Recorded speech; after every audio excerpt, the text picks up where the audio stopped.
Hello, everybody. It's me. It's so strange doing these videos because, as I might have mentioned before, I look more and more like perhaps Caliban growing up on an isolated island. But I'm doing my best. This short video is just a few observations on Act 3 and Act 4. What I'll do is I also posted discussion questions for Act 3 and Act 4. So those have been up since yesterday. And my comments about the two acts won't necessarily just answer those questions. There's a few things that I'm interested in that I didn't put in the discussion question. So I'm going to drop my own face down, and you don't need to see that. So, but I will show you a couple of things. So I put new discussion questions up for Act 3 and Act 4, and I changed slightly the due date based on some feedback I got last week. I also apologize to everybody. I forgot when I set all this up that it was Easter, and so I know that a lot of you had family things, and what does time even mean? So instead of Sunday night, you can do it up through Monday night, and then if you still have to do responses, you can do those in the following week. So it just staggers it a little bit. I hope changing the date is actually beneficial rather than confusing. So there are some possible questions for Act 3 and some possible questions for Act 4. So, so Act 3 is really interesting. We see Ferdinand and Miranda falling in love. Stefano and Trinculo and Caliban cook up their plan to murder Prospero, and then Antonio, am I going to forget everybody's name? Alonso and Sebastian all get tricked by the fake feast, and then they're sort of trapped and they have to face their guilt and shame, although they're not quite ready to handle it yet. So that's Act 3. So I'm going to drop myself down again. I want to show you something in Scene 1. I did notice that my line numbers and the line numbers in this edition are a little different, but that's fine. So one of the things that I'm really interested in with Scene 1 is that, you know, there's the love story between Ferdinand and Miranda, and I'm just interested that as I read it the second time, it seems like they are in contrast to everybody else because their behavior is so much better. So there's this moment where, here it is, where Miranda is like, let me help you with that. Like, you look exhausted. My dad has sent you to this like ridiculous task of carrying all these logs. We know it's a task. They don't know it yet. And she says, I'll do it. Like, I'll carry it for you. And he's like, no, I'd rather, right, I'll bear your logs a while. He says, no, my precious creature, I'd rather crack my sinews. And we know that Miranda has probably carried a log or two. Like, she's not afraid of it, although they do have a slave. But what is interesting to me about this is that they care about serving others, right? Neither of them want the other one to put themselves out. And so they are sort of have a kind of sensibility where Miranda in particular, they want to help other people.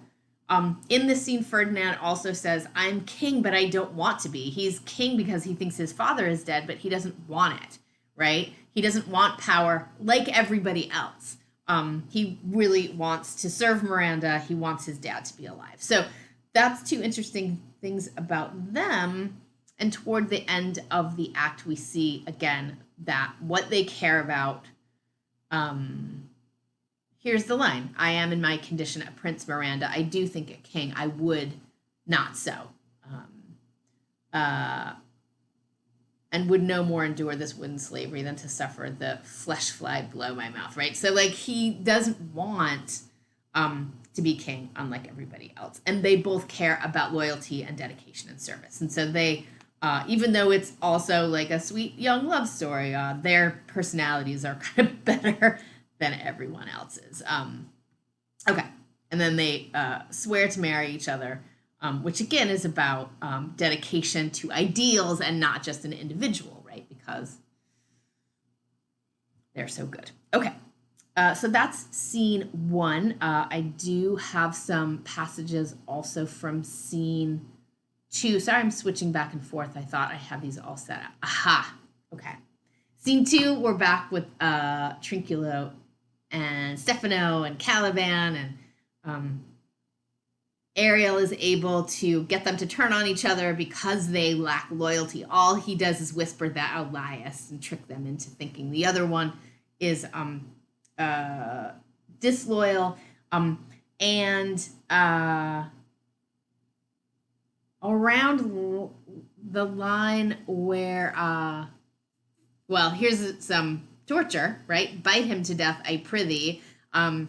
There's a lot of threats of danger, not danger, violence and torture.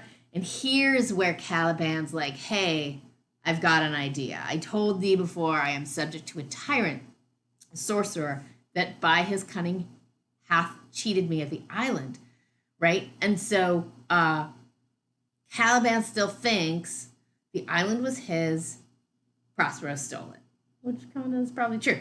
And so he gets these guys to promise to kill Prospero because he's too scared to do it. By sorcery, I say by sorcery, he got this isle. For me, he got it. If thy greatness will revenge it on him, like, if you're brave enough, I feel like here maybe he's kind of flattering these two bozos to get what he wants, right? And so that, to me, is really interesting.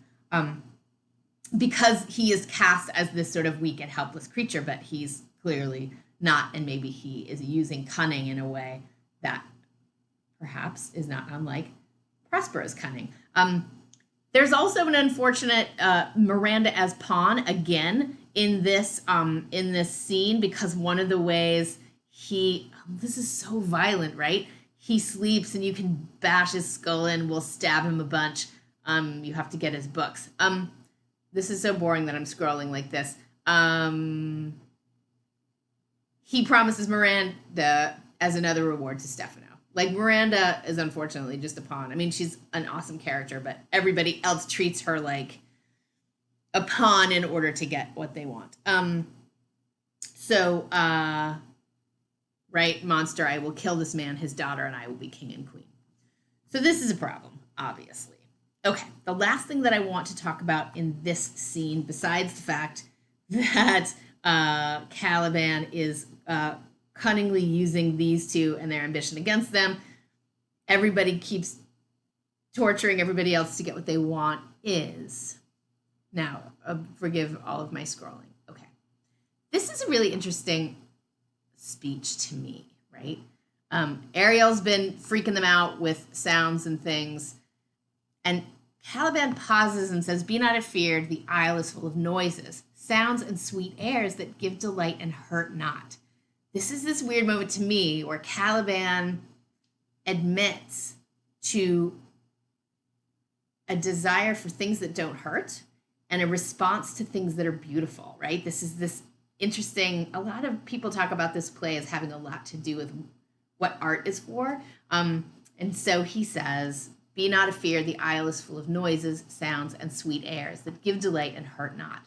Sometimes 1,000 twangling instruments will hum about mine ears, and sometimes voices that if then had awaked after a long sleep will make me sleep again," right? I hear these beautiful sounds and they lull me to sleep.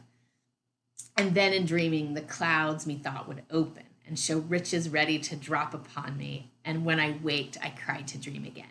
This is this, I don't know, I think it's this beautiful moment where Caliban, who is talked about as a monster and a fish, and he's scheming and he's cunning and he's full of revenge, he admits to this moment where he has a desire for beauty and things that delight and hurt not, which is heartbreaking. But then he's also like, yeah, let's go kill Prospero. So the moment is fleeting, but it's there. The last thing that I want to say about Act 3 is that after we are with these vengeful fellows, we end with the scene where Antonio, Alonso, and Sebastian end up at the feast, and it's imaginary, and Ariel has set it up. Watch this scene in the movie. They make Ariel like this freaky harpy. But this is a moment where a spell is cast on them, and they are trapped inside their own guilt about their behavior. They have 3 responses to it. Alonso is so destroyed, he says, "I'm going to kill myself." and the other two guys are like, we're going to fight. So at this point, none of them are taking real responsibility for their behavior. Even though it seems like Alonzo was like, oh, I'm so bad, I got to kill myself. That's not actually facing his sins. It's just another way to get away from them. And then the other two guys are like, let's get out our swords, like that's going to do anything. Okay, those are my thoughts on Act 3. I'm going to pause this for a second and get set up for... Actually, I'm going to end this so that you don't have to watch one long video. So those are my thoughts on Act 3. I'm going to pause. I'm going to have a different video for Act 4. I really like this play. And really, the film version, if you haven't watched it yet, does some interesting things with trying to picture Ariel. I don't know if I like it, but they try. Okay, Act 4 to follow.